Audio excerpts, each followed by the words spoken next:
ಹರಿ ಓಂ. 6ನೇ ಅಧ್ಯಾಯದ 14ನೇ ಶ್ಲೋಕ.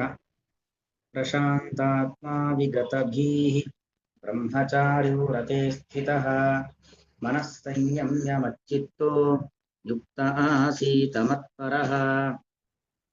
ಪ್ರಶಾಂತಾತ್ಮ ವಿಗತಭೀಃ ಬ್ರಹ್ಮಚಾರ್ಯೋ ರತೆ ಸ್ಥಿತಃ ಮನಃ ಸಂಯಮ್ಯ ಮಚ್ಚಿತ್ತಃ ಯುಕ್ತಃ ಆಸೀತ ಮತ್ಪರಃ. ಅಂದರೆ ಹಿಂದೆ ಯೋಗಕ್ಕೆ ಸಂಬಂಧಪಟ್ಟ ಧ್ಯಾನಕ್ಕೆ ಸಂಬಂಧಪಟ್ಟಂತ ಪೂರ್ವ ತಯಾರಿಗಳನ್ನು ಶ್ರೀಕೃಷ್ಣ ಪರಮಾತ್ಮ ಹೇಳಿದ. ಯಾವ ರೀತಿಯಲ್ಲಿ ನಾವು ಕೂತ್ಕೊಳ್ಬೇಕು, ದೇಹ ಹೇಗಿರಬೇಕು, ಮನಸ್ಸು ಹೇಗಿರಬೇಕು ಅದೆಲ್ಲವನ್ನು ಕೂಡ ಹೇಳಿದ. ಈಗ ಧ್ಯಾನಕ್ಕೆ ಕೂತಂತ ಸಂದರ್ಭದಲ್ಲಿ ನಮ್ಮ ಒಳಭಾವನೆ ಹೇಗಿರಬೇಕು, ಹೊರಗಿನ ಪರಿಸರ ಹೇಗಿರಬೇಕು ಅದೆಲ್ಲ ಒಂದು ಕಡೆಯಿಂದ ವಿಮರ್ಶೆ ಅಂತ ಆದ್ರೆ, ನಮ್ಮ ಒಳಭಾವನೆ ಯಾವ ರೀತಿಯಲ್ಲಿ ಇರಬೇಕು ಎಂಬತಕ್ಕಂಥದ್ದು ಇನ್ನೊಂದು ರೀತಿಯಾಗಿರ್ತಕ್ಕಂಥ ವಿಮರ್ಶೆ. ಪ್ರಶಾಂತಾತ್ಮ, ಮೊದಲು ಮನಸ್ಸು, ಆತ್ಮ ಅಂದ್ರೆ ಮನಸ್ಸು, ಅದು ಪ್ರಶಾಂತವಾಗಿರಬೇಕು. ಪ್ರಶಾಂತವಾಗಿರಬೇಕು ಅಂದ್ರೆ ಏನು? ಮನಸ್ಸಿನಲ್ಲಿ ಅನೇಕ ಗೊಂದಲಗಳು, ಏನೋ ಸಂದೇಹ, ಭಯ, ಹಾಗೆ ಹೀಗೆ ತೊಳಲಾಟಗಳು ಯಾವುದೂ ಇರಬಾರದು. ಮನಸ್ಸು ನಿರ್ಮಲವಾಗಿರಬೇಕು ಅಂತೀವಲ್ಲ, ಅದನ್ನೇ ಪ್ರಶಾಂತಾತ್ಮ ಅಂತ ಕರೆಯುವಂಥದ್ದು. ನಮಗೆ ಯಾವುದಾದ್ರ ಮೇಲೆ ಅತಿಯಾದ ಪ್ರೀತಿ ಇತ್ತು ಅಂತಾದಾಗ ಅದರ ಬಗ್ಗೆನೇ ಮನಸ್ಸು ಹೋಗ್ತಾ ಇರುತ್ತೆ. ಯಾವುದೋ ಒಬ್ಬ ವ್ಯಕ್ತಿಯನ್ನೋ ಅಥವಾ ಯಾವುದೋ ಒಂದು ಸ್ಥಾನ, ಮಾನ, ಪದವಿ ಏನನ್ನು ತುಂಬಾ ಬಯಸ್ತಾ ಇರ್ತೇವೆ, ಆಗ ನಮ್ಮ ಮನಸ್ಸು ಆ ಕಡೆಗೆ ಕೇಂದ್ರೀಕೃತವಾಗಿರುತ್ತೆ. ಹಾಗಾಗಿ ಮನಸ್ಸಿನಲ್ಲಿ ಯಾವುದೇ ರಾಗ ಇರಬಾರದು. ರಾಗ ಅಂದ್ರೆ ಬಯಕೆಗಳಿರಬಾರದು. ರಾಗ ಅಂದ್ರೆ ಬಯಕೆ ಇಲ್ಲದೆ ಇದ್ದಾಗ ದ್ವೇಷಕ್ಕೂ ಕೂಡ ಅವಕಾಶ ಇಲ್ಲ. ಅಂದ್ರೆ ರಾಗದ್ವೇಷಗಳಿರಬೇಕು, ಆಗ ಮನಸ್ಸು ಪ್ರಶಾಂತವಾಗಿರುತ್ತೆ. ಮತ್ತಿನ್ನೇನಾಗಬೇಕು ಅಂದ್ರೆ, ಭಗವಂತ ಒಂದು ದೊಡ್ಡ ಶಕ್ತಿ, ಅವನಲ್ಲಿ ನಿರಂತರವಾಗಿ ಭಕ್ತಿ ಮಾಡಬೇಕು. ದೇವರಲ್ಲಿ ಭಕ್ತಿ ಮಾಡದಷ್ಟು, ದೇವರ ನಾಮಸ್ಮರಣೆ ಮಾಡದಷ್ಟು, ಭಗವಂತನ ಕಥಾಶ್ರವಣ ಮಾಡದಷ್ಟು ನಮಗೆ ತುಂಬಾ ನೆಮ್ಮದಿ ಸಿಗತ್ತೆ. ನಮಗೆ ಗೊತ್ತಿಲ್ಲದೆ ಒಂದು ನೆಮ್ಮದಿ ನಮಗೆ ಸಿಗತ್ತೆ. ಹಾಗಾಗಿ ಆ ಭಕ್ತಿ ಮಾಡುವ ಮೂಲಕವಾಗಿ ಮನಸ್ಸನ್ನ ಬಹಳ ತಿಳಿಯಾಗಿ ಇಟ್ಕೊಳ್ಬೇಕು. ಪ್ರಶಾಂತ ಆತ್ಮ ಅಂದ್ರೆ ಕೋಪ ಬರಬಾರದು, ಬಯಕೆಗಳಿರಬಾರದು, ಕೆಟ್ಟ ಬಯಕೆ, ಅಸೂಯೆ, ದ್ವೇಷ ಯಾವುದೂ ಇರಬಾರದು. ಎಲ್ಲೇ ಇರಲಿ, ಎಂತ ಒಂದು ಗದ್ದಲದ ಪ್ರದೇಶದಲ್ಲಿ ನಾವಿದ್ರೂ ಕೂಡ ನಮಗೆ ಮನಸ್ಸಿಗೆ ಕಿರಿಕಿರಿ ಅಂತ ಅನಿಸ್ಬಾರ್ದು. ಅದನ್ನ ಪ್ರಶಾಂತಾತ್ಮ ಅಂತ ಕರೀತಕ್ಕಂಥದ್ದು. ಯಾರೆಷ್ಟೇ ಜೋರಾಗಿ ಮಾತಾಡ್ಲಿ, ಎಲ್ಲಿ ಏನ್ ಬೇಕಾದ್ರೂ ಆಗ್ಲಿ, ನಮ್ಮ ಮನಸ್ಸಿನಲ್ಲಿ ಯಾವುದೇ ರೀತಿಯಾಗಿರ್ತಕ್ಕಂಥ ಕಿರಿಕಿರಿ ಆಗ್ಬಾರ್ದು. ನಾವು ಕೂತಿದ್ದು ಧ್ಯಾನಕ್ಕೆ. ಧ್ಯಾನ ಅಂದ್ರೆ ಜೈ ಚಿಂತಾಯ, ಒಳಗಿದ್ದಂತ ಭಗವಂತನನ್ನ ಕಾಣುವ ಪ್ರಕ್ರಿಯೆಯನ್ನ ಧ್ಯಾನ ಅಂತ ಕರೆಯುವಂಥದ್ದು. ಸಂಪ್ರೇಕ್ಷ ನಾಸಿಕಾಗ್ರಂಸಂ ದಿಶಶ್ಚ ಅನವಲೋಕಯನ್, ಬೇರೆ ಬೇರೆ ಆ ಕಡೆ ಈ ಕಡೆ ಎಲ್ಲ ನೋಡದೇನೆ ನಮ್ಮ ಒಳಗಿನ ಭಗವಂತನನ್ನ ಕಾಣುವ ಒಂದು ಪ್ರಯತ್ನ. ಒಳಗಿನ ಭಗವಂತನನ್ನ ಕಾಣುವ ಪ್ರಯತ್ನದಲ್ಲಿ ನಾವಿದ್ದೇವೆ. ಆದ್ರಿಂದಾಗಿ ಬೇರೆ ಯಾವುದೂ ನಮಗೆ ತಲೆ ಕೆಡಿಸಬಾರದು. ಆ ರೀತಿಯಲ್ಲಿ ಇರಬೇಕು. ಇದು ಪ್ರಶಾಂತಾತ್ಮ ಎಂಬುದಕ್ಕೆ ಅರ್ಥ. ವಿಗತ ಭೀಹಿ, ಯಾರು ಪ್ರಶಾಂತಾತ್ಮರಾಗ್ತಾರೋ ಅವ್ರಿಗೆ ಭಯ ಇರೋದಿಲ್ಲ. ಯಾವತ್ತೂ ಅಷ್ಟೇ, ಅನೇಕ ಬಯಕೆಗಳಿದ್ದಾಗ ಆ ಬಯಕೆ ಪೂರೈಕೆ ಆಗತ್ತೋ ಇಲ್ವೋ, ನಾನು ಬಯಸಿದವನು ನನಗೆ ಸಿಗ್ತಾನೋ ಇಲ್ವೋ, ನಾನು ಬಯಸಿದವಳು ನನಗೆ ಸಿಗ್ತಾನೋ ಇಲ್ವೋ ಒಂದು ಭಯ ಇರುತ್ತೆ. ಅಥವಾ ಯಾರನ್ನೋ ದ್ವೇಷ ಮಾಡ್ತಾ ಇದ್ರೆ, ನಾನು ಇವತ್ತು ಇವನನ್ನು ದ್ವೇಷ ಮಾಡ್ತಾ ಇದ್ದೇನೆ, ನಾನು ಹೇಗೆ ಇವನನ್ನು ದ್ವೇಷ ಮಾಡ್ತಾ ಇದ್ದೀನೋ ಅವನು ನನ್ನನ್ನು ಹಾಗೆ ದ್ವೇಷ ಮಾಡ್ತಾನಲ್ಲ. ಸಾಮಾನ್ಯವಾಗಿ ದ್ವೇಷ, ಪ್ರೀತಿ ಇದೆಲ್ಲವೂ ಅಷ್ಟೇ. ನಾವು ಯಾರನ್ನ ಪ್ರೀತಿ ಮಾಡ್ತೀವೋ ಅವ್ರು ನಮ್ಮನ್ನು ಪ್ರೀತಿ ಮಾಡ್ತಾರೆ. ನಾವು ಯಾರನ್ನು ದ್ವೇಷ ಮಾಡ್ತಾರೋ ಅವರನ್ನು ದ್ವೇಷ ಮಾಡ್ತಾರೆ. ನಾವೆಲ್ಲರನ್ನೂ ದ್ವೇಷ ಭಾವನೆಯಿಂದ ನೋಡಿದ್ರೆ ಎಲ್ಲರೂ ನಮ್ಮನ್ನು ದ್ವೇಷ ಮಾಡ್ತಾರೆ. ಎಲ್ಲರನ್ನೂ ಪ್ರೀತಿ ಭಾವನೆಯಿಂದ ನೋಡಿದ್ರೆ ಎಲ್ಲರೂ ನಮ್ಮನ್ನು ಪ್ರೀತಿ ಮಾಡ್ತಾರೆ. ಹಾಗಾಗಿ ನಾನು ಒಬ್ಬ ವ್ಯಕ್ತಿಯನ್ನು ದ್ವೇಷ ಮಾಡ್ತಾ ಇದ್ದೇನೆ, ದ್ವೇಷದಿಂದಾಗಿ ಅವನನ್ನ ಕೆಟ್ಟದ್ದನ್ನ ಬಯಸ್ತಾ ಇದ್ದೇನೆ. ನಾನು ಹೇಗೆ ಕೆಟ್ಟದ್ದನ್ನ ಬಯಸ್ತಾ ಇದ್ದೀನೋ ಅವನು ನನಗೆ ಕೆಟ್ಟದ್ದನ್ನು ಬಯಸ್ತಾ ಇರ್ತಾನೆ. ಯಾವಾಗ ಯಾವ ರೀತಿಯಲ್ಲಿ ಅವನಿಂದ ನನಗೆ ತೊಂದರೆ ಆಗುತ್ತೋ ಏನೋ ಈ ಭಯ ಮನಸ್ಸಲ್ಲಿ ಯಾವಾಗ್ಲೂ ಇರುತ್ತೆ. ಎಲ್ಲ ಯಾವಾಗ ರಾಗದ್ವೇಷಗಳು ಇಲ್ಲದೆ ಇದ್ರೆ ನಮಗೆ ರಾಗವೂ ಇಲ್ಲ, ದ್ವೇಷವೂ ಇಲ್ಲ. ಯಾರ ಮೇಲೆ ಅತಿಯಾದ ಬಯಕೆಯೂ ಇಲ್ಲ, ಯಾರ ಮೇಲೆ ಅತಿಯಾದ ಯಾರನ್ನು ಪ್ರೀತಿಸಬಾರದು ಅಂತ ಅರ್ಥ ಅಲ್ಲ, ಯಾರನ್ನು ಅತಿಯಾಗಿ ಪ್ರೀತಿಸಬಾರದು ಮತ್ತು ಯಾರನ್ನು ದ್ವೇಷಿಸಲೇಬಾರದು. ಈ ರೀತಿಯಲ್ಲಿ ಇರಬೇಕು. ಆಗ ಭಯಕ್ಕೆ ಅವಕಾಶ ಇರೋದಿಲ್ಲ. ಇನ್ನು ಮನುಷ್ಯನಿಗೆ ಸಹಜವಾಗಿ ಭಯ ಬರೋದು ಯಾವಾಗ ಅಂದ್ರೆ ತಪ್ಪು ಮಾಡಿದಾಗ. ತಪ್ಪು ಮಾಡಿದಂತ ವ್ಯಕ್ತಿ ಯಾವತ್ತೂ ಕೂಡ ಭಯದ ಜೊತೆಯಲ್ಲಿ ಜೀವಿಸ್ತಾ ಇರ್ತಾನೆ. ಯಾರು ತಪ್ಪು ಮಾಡೋದಿಲ್ವೋ ಅವರು ಎಂಥದ್ದನ್ನಾದರೂ ಎದುರಿಸ್ಲಿಕ್ಕೆ ತಯಾರಾಗಿರ್ತಾರೆ. ಅವರು ಎಂದೆಂದಿಗೂ ಕೂಡ ಭಯಗ್ರಸ್ತರಾಗೋದಿಲ್ಲ. ಹಾಗಾಗಿ ವಿಗತ ಭೀಹಿ, ಭಯರಹಿತರಾಗಿರಬೇಕು. ಅಂದ್ರೆ ನಾವು ರಾಗದ್ವೇಷಗಳನ್ನು ಇಟ್ಟುಕೊಂಡ್ರೆ ಮಾತ್ರ ನಮ್ಮಲ್ಲಿ ಭಯ ಹುಟ್ಟುವಂಥದ್ದು. ರಾಗದ್ವೇಷವನ್ನ ಬಿಟ್ಟು ಭಯರಹಿತರಾಗಿರಬೇಕು. ಮತ್ತು ಕಾಯಿಕ, ವಾಚಿಕ, ಮಾನಸಿಕವಾಗಿ ಯಾವುದೇ ರೀತಿಯಲ್ಲೂ ಕೂಡ ತಪ್ಪು ಮಾಡಬಾರದು. ತಪ್ಪು ಮಾಡಿದವನು ಭಯಪಡ್ತಾನೆ ಹೊರತು ತಪ್ಪು ಮಾಡದಂತಹ ಸಾಧಕ ಎಂದೆಂದೂ ಯಾರಿಗೂ ಕೂಡ ಅವನು ಹೆದರೋದಿಲ್ಲ. ಹಾಗಾಗಿ ವಿಗತ ಭೀಹಿ, ಭೀಹಿ ಅಂದ್ರೆ ಭಯ, ವಿಗತ ಅಂದ್ರೆ ರಹಿತವಾದ ಭಯ, ವಿಗತ ಅಂದ್ರೆ ರಹಿತವಾದ ಭಯ, ಭಯವನ್ನ ಬಿಟ್ಟಿರಬೇಕು ಅಂತ ಅರ್ಥ. ಇನ್ನು ಈಗ ಕೃಷ್ಣ ಧ್ಯಾನ ಮಾಡಬೇಕು ಅಂತ ಹೇಳಿದ್ದಾನೆ. ನಾವು ಈ ವಿಷಯ ಪದಾರ್ಥಗಳ ಸಂಪರ್ಕವನ್ನೆಲ್ಲವನ್ನು ಕೂಡ ಬಿಟ್ಟು ಧ್ಯಾನಕ್ಕೆ ಕೂತಿದ್ದೇವೆ. ಕೂತ್ ಕೂಡಲೇ ದೇವರು ಕಾಣೋದಿಲ್ಲ, ಅಥವಾ ಕೂತ್ ಕೂಡಲೇ ನಮ್ಗೇನೋ ಒಂದು ದಿವ್ಯವಾದ ತೇಜಸ್ಸು ಬೆಳಕು ಕಂಡು ನಮ್ಗೆ ದೇವರ ಅನುಗ್ರಹ ಆಗೋದಿಲ್ಲ. ಎಷ್ಟು ದಿವಸ ಬೇಕು, ಎಷ್ಟು ತಿಂಗಳು ಬೇಕು, ಎಷ್ಟು ವರ್ಷ ಬೇಕು, ಅಷ್ಟು ವರ್ಷ ಧ್ಯಾನ ಮಾಡಿದ್ರು ಕೂಡ ದೇವರ ಅನುಗ್ರಹ ಮಾಡ್ತಾನೋ ಇಲ್ವೋ? ಅಥವಾ ನಾನು ಅಷ್ಟು ವರ್ಷ ದೊಡ್ಡ ತಪಸ್ಸನ್ನ ಧ್ಯಾನವನ್ನ ಮಾಡೋ ಸಂದರ್ಭದಲ್ಲಿ ನಾನು ಯಾಕೆಂದ್ರೆ ಸಂಪ್ರೇಕ್ಷ ನಾಸಿಕಾಗ್ರಂಸಂ ದಿಶಶ್ಚ ಅನವಲೋಕೇನ್, ಸುತ್ತಮುತ್ತ ಎಲ್ಲೂ ನೋಡ್ತಾ ಇಲ್ಲ, ನನ್ನ ಮೂಗಿನ ನೇರವನ್ನು ನೋಡ್ಕೊಂಡು ಕೂತಿದ್ದೇನೆ, ಆಜ್ಞಾಚಕ್ರದ ಮೇಲೆ ದೃಷ್ಟಿಯನ್ನ ಕೇಂದ್ರೀಕರಿಸಿ ಕೂತಿದ್ದೇನೆ. ಹಾವು ಬಂದು ಕಚ್ಚುತ್ತೋ ಏನೋ, ಸೊಳ್ಳೆ ಬಂದು ಕಚ್ಚುತ್ತೋ ಏನೋ, ಇನ್ಯಾರೋ ನನಗೆ ಆಗದವರು ಬಂದು ನನ್ನ ತಲೆ ತೆಗಿತಾರೋ ಏನೋ, ನನ್ನ ಮನೆಯಲ್ಲಿದ್ದಂಥ ವಸ್ತು ಅಮೂಲ್ಯವಾಗಿರ್ತಕ್ಕಂಥ ವಸ್ತುಗಳನ್ನು ಯಾರಾದ್ರೂ ಅಪಹಾರ ಮಾಡ್ತಾರೋ ಏನೋ, ಆ ಕಡೆನೇ ನಮ್ದು ಮನಸ್ಸಿತ್ತು ಅಂತಾದ್ರೆ ಧ್ಯಾನ ಮಾಡ್ಲಿಕ್ಕಾಗತ್ತಾ? ಖಂಡಿತವಾಗಿ ಧ್ಯಾನ ಮಾಡ್ಲಿಕ್ಕೆ ಆಗೋದಿಲ್ಲ. ಏನೋ ಒಂದು ಬ್ಯಾಗಲ್ಲಿ ಒಂದು 50,000 1 ಲಕ್ಷ ಇಟ್ಕೊಂಡು ಯಾವುದೋ ನದಿ ತೀರದಲ್ಲಿ ಕೂತ್ಕೊಂಡು ಜಪ ಮಾಡ್ತೀನಿ, ಧ್ಯಾನ ಮಾಡ್ತೀನಿ ಅಂತ ಕೂತ್ರೆ ಖಂಡಿತವಾಗಿ ಮಾಡ್ಲಿಕ್ಕೆ ಆಗೋದಿಲ್ಲ. ಯಾಕಂದ್ರೆ ಧ್ಯಾನ ಮಾಡಬೇಕು ಅಂತ ಆದ್ರೆ ಹೊರಗಿನ ಪ್ರಪಂಚದಿಂದ ವಿಮುಖರಾಗಬೇಕು. ಧ್ಯಾನ ಮಾಡ್ಬೇಕಾದ್ರೆ ಪಕ್ಕದ ಬ್ಯಾಗಲ್ಲಿ ಒಂದಷ್ಟು ದುಡ್ಡಿದೆ, ಅಥವಾ ಯಾವುದೋ ಬೆಳ್ಳಿ ಬಂಗಾರ ಏನೋ ಇದೆ, ಅದನ್ನ ಇಟ್ಕೊಂಡು ಕೂತ್ರೆ ಪ್ರತಿ ಕ್ಷಣದಲ್ಲೂ ಕೂಡ ನಮ್ಮ ಮನಸ್ಸು ಅಲ್ಲೇ ಇರುತ್ತೆ. ನಾವು ಗಂಗೆಯಲ್ಲಿ ಸ್ನಾನ ಮಾಡಿ ಗಂಗಾ ತೀರದಲ್ಲಿ ಕೂತಿದ್ದೇನಕ್ಕೋಸ್ಕರವಾಗಿ ಏನೋ ಒಂದಿಷ್ಟು ಅನುಷ್ಠಾನ ಮಾಡೋಣ, ಧ್ಯಾನ ಮಾಡೋಣ ಅಂತ ಕೂತಿದ್ದು. ಆದ್ರೆ ನಾವು ಯಾವ್ದ್ರ ಧ್ಯಾನ ಮಾಡಿದ್ದು? ದೇವರ ಧ್ಯಾನ ಮಾಡಿದ್ದಲ್ಲ. ಮತ್ತೆ ನಾವು ತೆಗೆದುಕೊಂಡು ಹೋದಂತ ಸಂಪತ್ತೇನಿದೆ ಅದರ ಬಗ್ಗೆನೇ ಧ್ಯಾನ ಮಾಡ್ತಾ ಇದ್ದೇವೆ.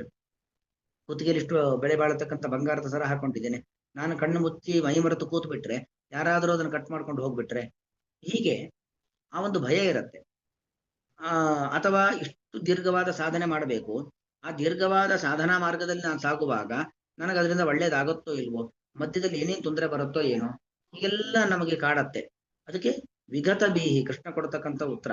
ವಿಘ್ನೇಶು ಗತಬೀಹಿ, ವಿ ಅಂದ್ರೆ ವಿಘ್ನಗಳು ಅಂತ ಅರ್ಥ.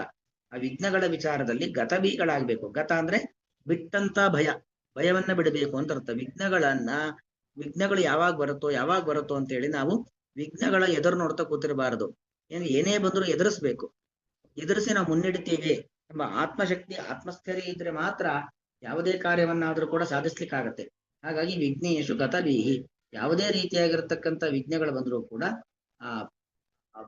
ಬಂದ್ರೂ ನಾವು ಭಯಕ್ಕೆ ಒಳಗಾಗಬಾರದು, ಅಥವಾ ಬರೋದಿಲ್ಲ. ಯಾಕೆ ವಿಘ್ನಗಳು ಯಾಕೆ ಬರೋದಿಲ್ಲ ಅಂತ ಹೇಳಿದ್ರೆ, ಅಂದ್ರೆ ವಿಷ್ಣು ಇದಾನಲ್ಲ ಭಗವಂತ, ಅವನು ನಮ್ಮ ವಿಘ್ನಗಳನ್ನು ಪರಿಹಾರ ಮಾಡ್ತಾನೆ. ರಕ್ಷತಿ ಇತ್ತೇವ ವಿಶ್ವಾಸ, ದೇವರು ನಮ್ಮನ್ನ ಕಾಪಾಡ್ತಾನೆ ಅಂತಕ್ಕಂಥ ನಂಬಿಕೆ ನಮಗಿರಬೇಕು. ಯಾಕಂದ್ರೆ ದೇವರಲ್ಲಿ ನಂಬಿಕೆ ಇಲ್ಲದೇನೆ ದೇವರ ಧ್ಯಾನ ಮಾಡ್ತೀನಿ ಅಂತ ಕೂರುವಂಥದ್ದು ದೊಡ್ಡ ಮೂರ್ಖತನ. ದೇವರಲ್ಲಿ ನಂಬಿಕೆ ಇದ್ರೆ ಮಾತ್ರ ದೇವರ ಧ್ಯಾನ ಮಾಡ್ಲಿಕ್ಕೆ ಕೋರಬೇಕು. ದೇವರಲ್ಲಿ ನಂಬಿಕೆ ಇಲ್ಲದೇನೆ ನಾವು ಧ್ಯಾನಕ್ಕೆ ಕೂತ್ಕೊಳ್ತೇವೆ ಅಂತ ಆದ್ರೆ ಅದು ಮೂರ್ಖತನದ ಪರಮಾವಧಿ.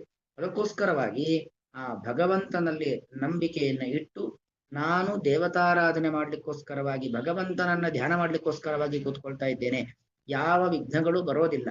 ಬಂದರೂ ಭಗವಂತನೇ ಪರಿಹಾರ ಮಾಡಿಕೊಡ್ತಾನೆ. ಏನೋ ಒಂದು ವಿಘ್ನ ಬಂದಿದೆ ಅಂದ್ರೆ ಅದಕ್ಕೊಂದು ಸೂಕ್ತವಾದ ಕಾರಣ ಇರುತ್ತೆ.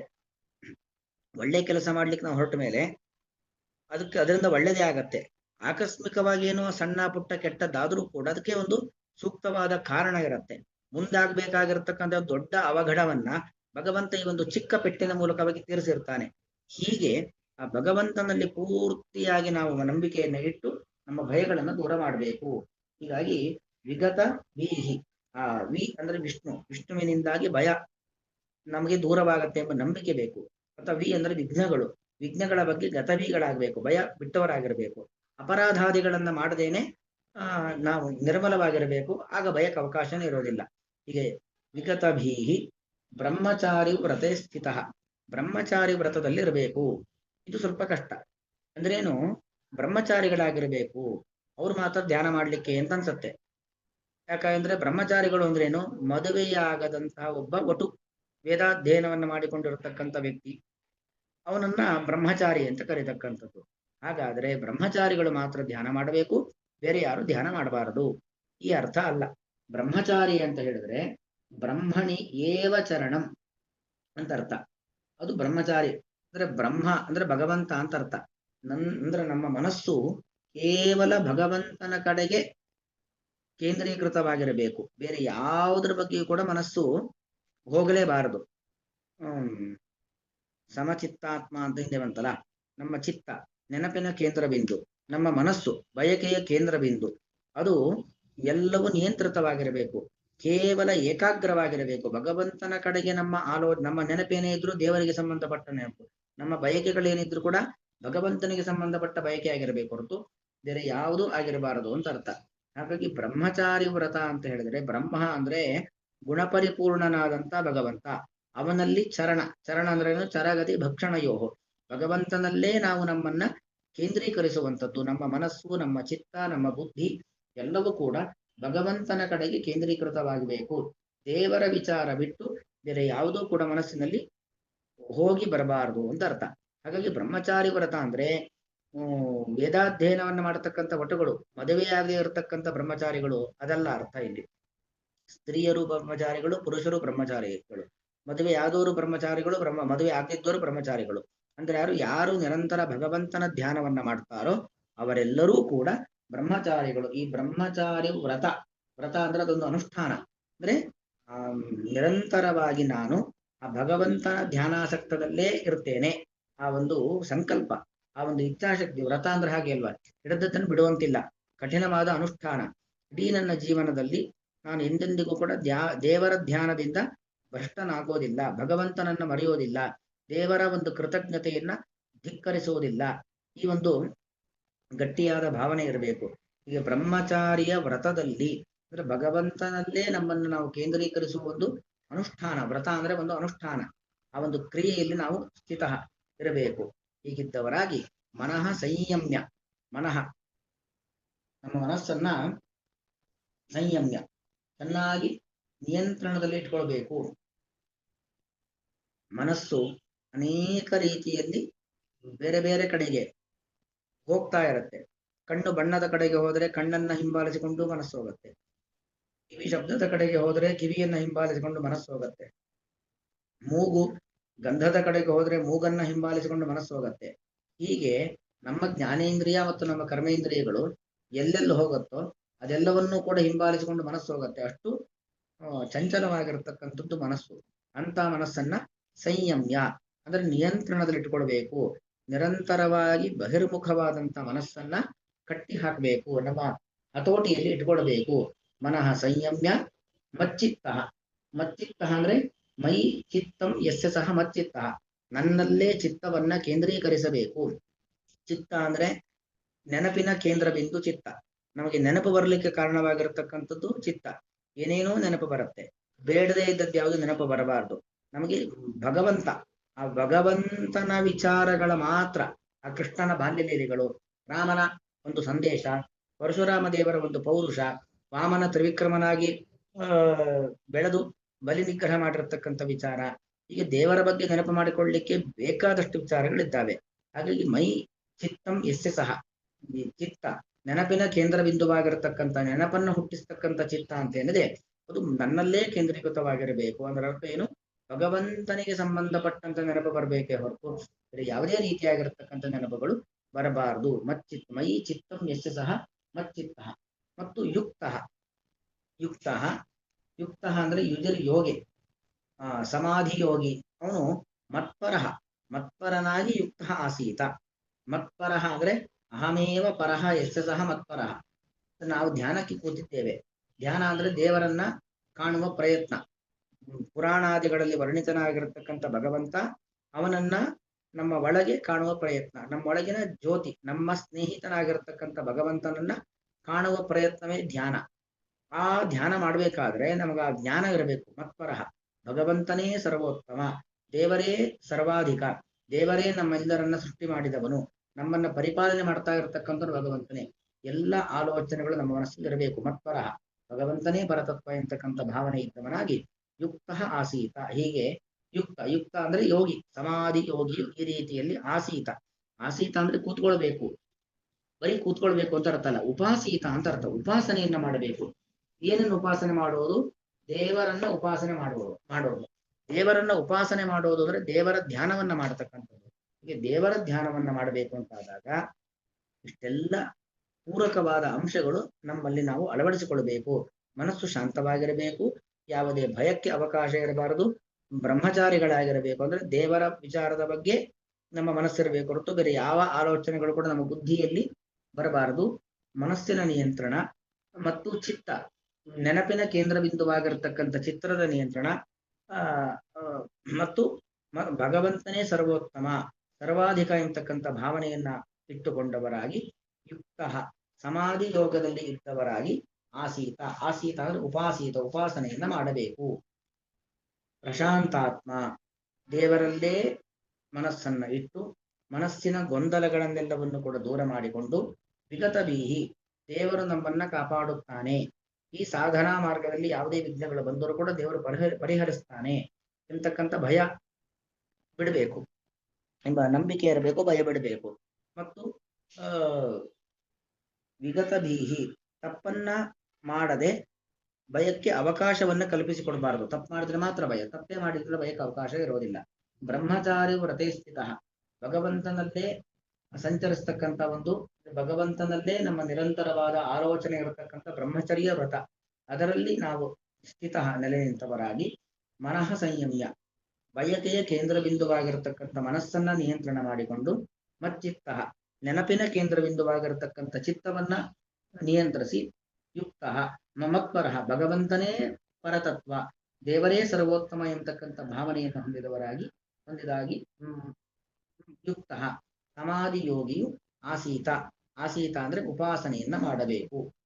ಪ್ರಶಾಂತಾತ್ಮ ವಿಗತ ಭೀಹಿ ಬ್ರಹ್ಮಚಾರ್ಯೋ ವ್ರತೆ ಸ್ಥಿತಃ ಮನಸ್ಸಂಯಮ್ಯ ಮಚ್ಚಿತ್ತೋ ಯುಕ್ತ ಆಸೀತ ಮತ್ಪರಃ. ಶ್ರೀಕೃಷ್ಣ.